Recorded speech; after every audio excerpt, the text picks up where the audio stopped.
two fourth quarters where you guys just completely fell apart.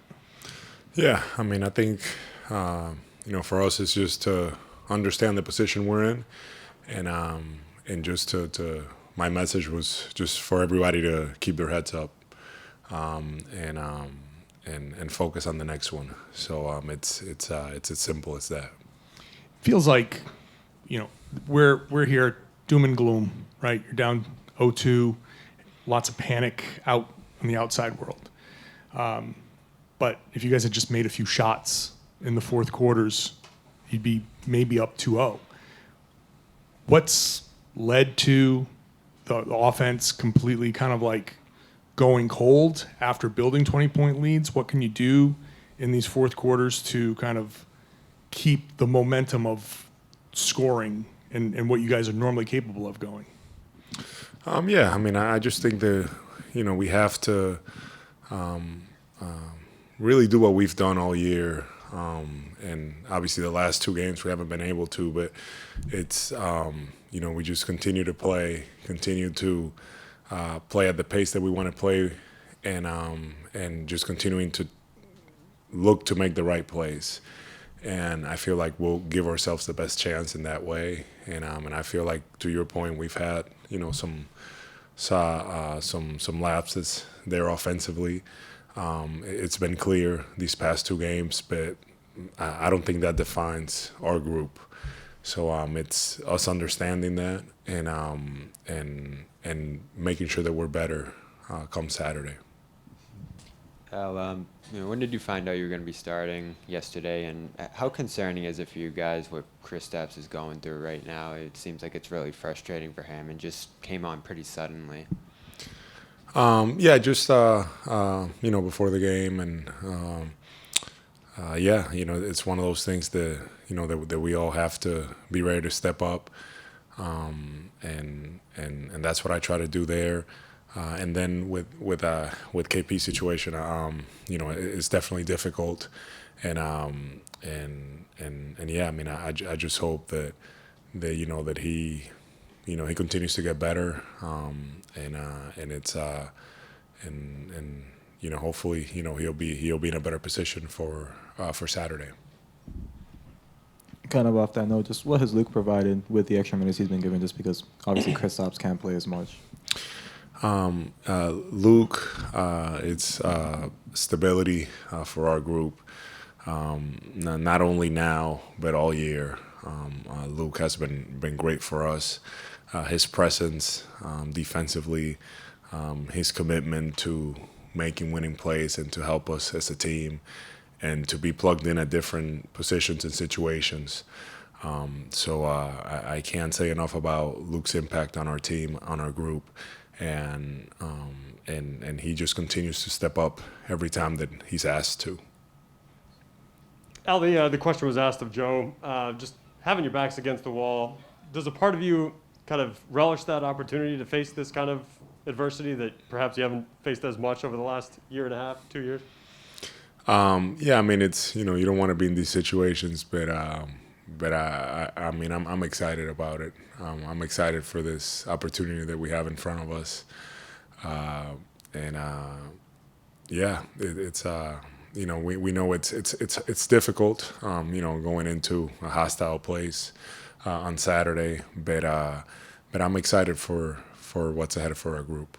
What kind of environment are you expecting with the Knicks now up 2-0 going into MSG? Just loud, a lot of excitement, and yeah, that's I expect a hostile place. Al, when the Knicks were making their run, in the fourth quarter yesterday, did you feel like maybe you guys were thinking about game one, and maybe that was kind of adding some stress or making you guys a little bit more tight, just seeing that the events kind of seemingly were unfolding similarly?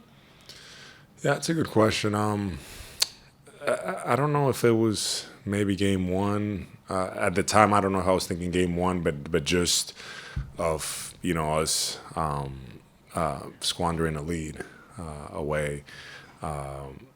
Definitely thinking about that in that moment. So not necessarily thinking about what happened in the first game, but definitely trying to kind of salvage that, and that went into the mind, and we weren't able to handle it and to pull the game out. You feel like that was responsible for some of the missed shots that normally you guys would make? Is like the pressure of seeing the lead slip, or do you feel like it's just been kind of just an ice cold series offensively in a more unrelated way? Yeah, I mean, I think it has to do with I would say that it has to do more with being cold. We've had the shots, we've had the opportunity. I have to be better. I had a lot of good looks, and I wasn't able to hit them, and I know that I will be in that regard, but also in making sure that defensively, I'm better, and that we're better, and that we do anything we have to do to put us in a better position to close games out and win them. You said that the way you play doesn't define you. What do you think does define you? The what? Sorry? You said something about how the way you've played doesn't define you. What does define you, and kind of how do you get back to that? What are the important things to just kind of getting back to who you guys are? Yeah, I mean, I think that for us it's just continuing to stay true to who we are. We're a team that defensively takes a lot of pride in that. We've been consistent all year, defending, rebounding the ball, and on the offensive end, playing with our pace, shooting the shots that we want, pushing the pace when we can, just being consistent. And we've been that all year, and right now we're not there, but it's something that I feel like will change for us. Al, what's behind you guys having gone cold shooting? I mean, I know if you knew, you'd fix it, but can you put your finger on anything, or is there a reason behind it? Like, No, I can't put a finger on it. Contagious? Is it just something that you guys are feeling amongst as a group? No, I mean, I just think it's something that we're working through right now as a group, as a team, and it has happened to us before, and sometimes when you're able to win the game, a lot of that stuff kind of goes away, but it has happened before, and we're aware of it, and I just expect us to be better. Al, Jason took accountability for the way he's kind of started this series. You've spent a lot of time with him over the years. When he's going through something like this, do you have any conversations with him? Is that something you need to do, or is he just kind of understand the type of player he is? Yeah, I definitely, have conversations with Jason. About that in particular, like when he's struggling like that? Have you in this series? Have you done it in this series? Yeah, we talk all the time, but that's, that's stuff that, that's between me and Jason. You just said, like, you're excited for the opportunity that's ahead. You guys have, for the past couple of years, been really good at leaving the past in the past and just sort of forgetting about it. But at the same time, like, no one likes losing. Like, no one likes losing games, especially like this. Jason was like, yeah, we're all frustrated after the game. Is there a way to, like, use that frustration or anger after a game like this and, put it into your preparation for the next game? Or is it just completely, like, you can't think about what has already happened? People go about it different ways. I feel like you have to find a way that kind of suits you individually. Some people can use that as fuel. Some people need to just kind of flip the page and, come into work, have a good session, and continue to get better. So there's different ways that you go about it. And ultimately, all I care about is for our guys to get in the mindset, in the right mindset to go compete on Saturday. What works the best for you?